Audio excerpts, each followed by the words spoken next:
So, our readings for this weekend are full of many miracles, demonstrations of the healing power of God.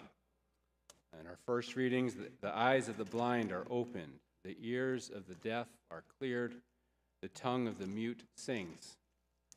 And in our psalm, responsorial psalm, food is given to the hungry, prisoners are set free, the fatherless and the widow find protection. And in our gospel, the deaf man's ears are opened and his speech impediment is removed. God is a healer. He is a healer with his word. In today's gospel, that word, ephphatha. Focus on hearing and speech in the gospel led me to look a little deeper into the concepts of sound, hearing, and language. And by doing that, it led me to a publication from the National Institutes of Health, appropriately titled Information About Hearing, Communication, and Understanding. They're scientists, they're not authors. At any rate. But as that document relates to our readings this week, the publication gave me two primary takeaways. First, that sound is energy. In human speech, energy, by which the vibration of our vocal cords creates sound waves.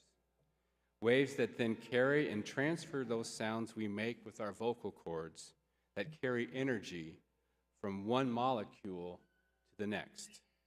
So sound is energy. Second, there are two key concepts for the acquisition of language: printing and the concept of critical periods. It refers to a learning process by which, at least in this context, offspring acquire or learn essential behaviors, characteristics, skills, and yes, language. Skills are learned from the parents, but not always. And so the work of Konrad Lorenz, the Australian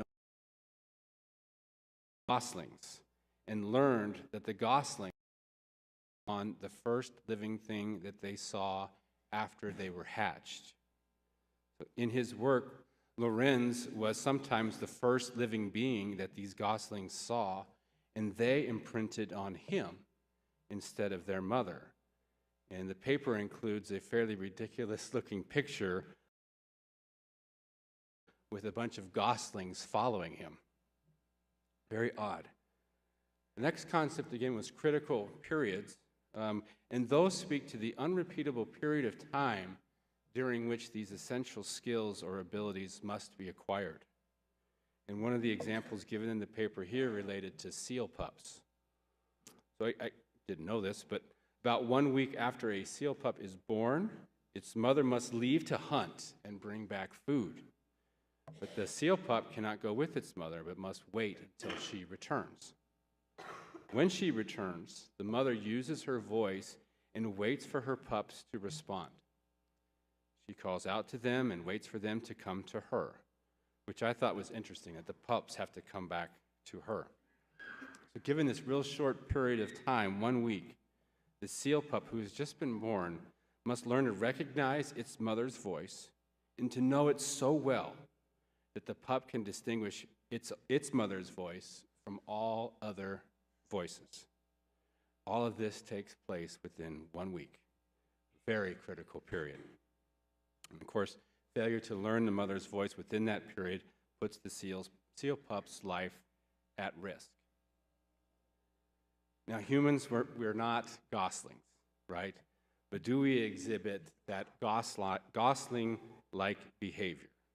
We don't see human beings following around ostriches, thinking it to be another human being.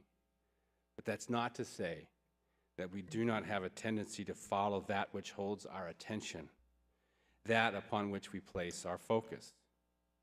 With our destructive behaviors, could we not say that we are goslings when we follow those who cut corners to save time, to reduce costs, to compromise quality in the products and the services we make or provide? That same desire leading us to follow those who hoard resources for themselves and for their future needs, to the exclusion of the present needs of those with very little. the desire perhaps for notoriety, prestige, or promotion at work or elsewhere, causing us to follow those who operate out of a sense of vanity or pride when they act charitably, who seek public recognition for the charity that they do, or who promote their own interests at the expense of others simply to position themselves for an opportunity or a promotion. The desire to be right about everything, that they seek and then follow those who agree with them into their own echo chamber where they are always correct and everyone else is always wrong. We are not goslings, but we also cannot say that we have never foolishly followed anything either. In other words, we cannot say that we have not imprinted upon the wrong things in this world. And just as we're not goslings, we're not seal pups either, but we can learn something from them as well. Recall that during that first week of life, the pup learns his mother's voice very clearly and imprints upon that voice so that when she returns, the pup will be able to go to its mother.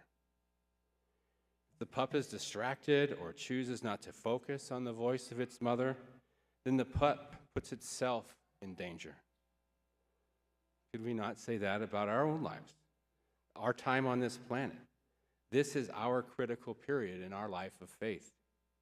The time given to us to allow us to learn and be able to recognize the voice of God, the voice that we are to follow, the voice of the person who feeds us, who leads us, who protects us, the voice of the person who loves us perfectly, the voice of the person who calls us, and the person who seeks us out when we are lost. That, of course, is the voice of Jesus Christ. His was the voice that the deaf man heard in today's gospel.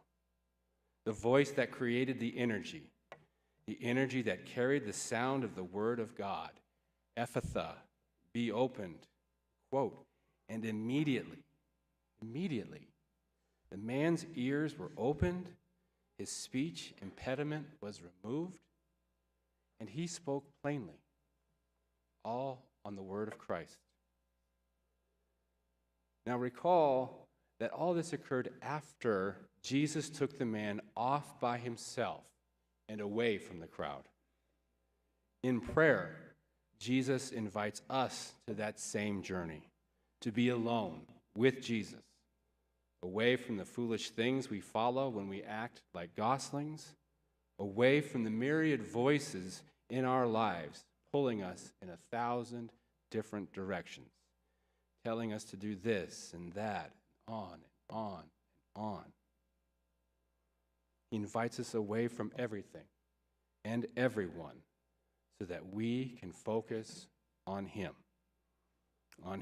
who gave everything He had for every one of us, Him who can heal us just as He healed the deaf man in today's gospel. And so, let us hear that voice of Christ.